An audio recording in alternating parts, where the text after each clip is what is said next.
Hello everyone, and welcome to the quick new character summary. On March 17th, 2024, the event for the Blood God starts, and we'll have an ability to unlock first of the World Eater's character, Wrask. This is fantastic news not only for all the Chaos lovers, but for all the players in general. Before introduction of World Eaters, out of 15 factions, only 3 were Chaos. Furthermore, there are not that many melee fighters in our roosters, and for guys like me, this is a perfect chance to get some extra melee characters for legendary events. So, in terms of opportunities, World Eaters are the juice. Now, let's look at Wrask. First of all, Blessing of Khorne is something worth mentioning. 3% more damage and 8% less psychic damage for each unit defeated in melee, cumulative up to 8 times per battle.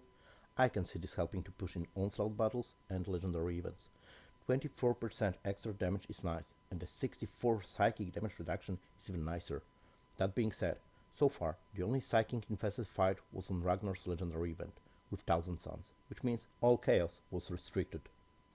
Wrask also has Deep Strike, which means you can teleport him the same way you can with Angrax. Yet, without the Angrax's ability to kill anything that moves away from him, it doesn't look like the Wrask will become a substitute. Conquest Tournament Arena, on the other hand, might be a place for him.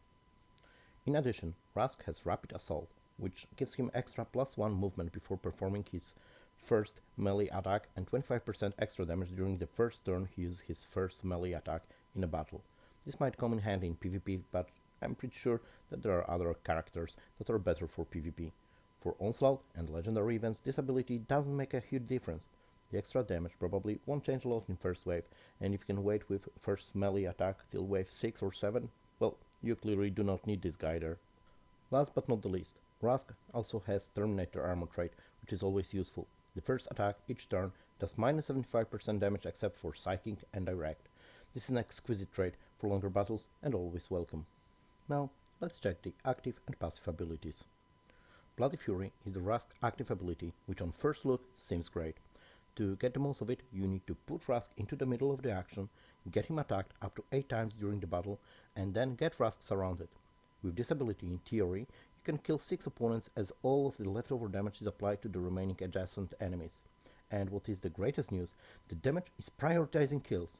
So even if you don't get all of them, you will get as many of the enemies as possible. The only problem that I can see, it's highly unlikely to get the 100% from this ability, and its possible potential will hardly ever realize. Wrathful Devotion, Wrask's passive ability, is on the other hand a very good one from the looks of it. Whenever Wrask arrives from Deep Strike or defeats an enemy in melee, he and adjacent friendly chaos units gain shield for 1 round.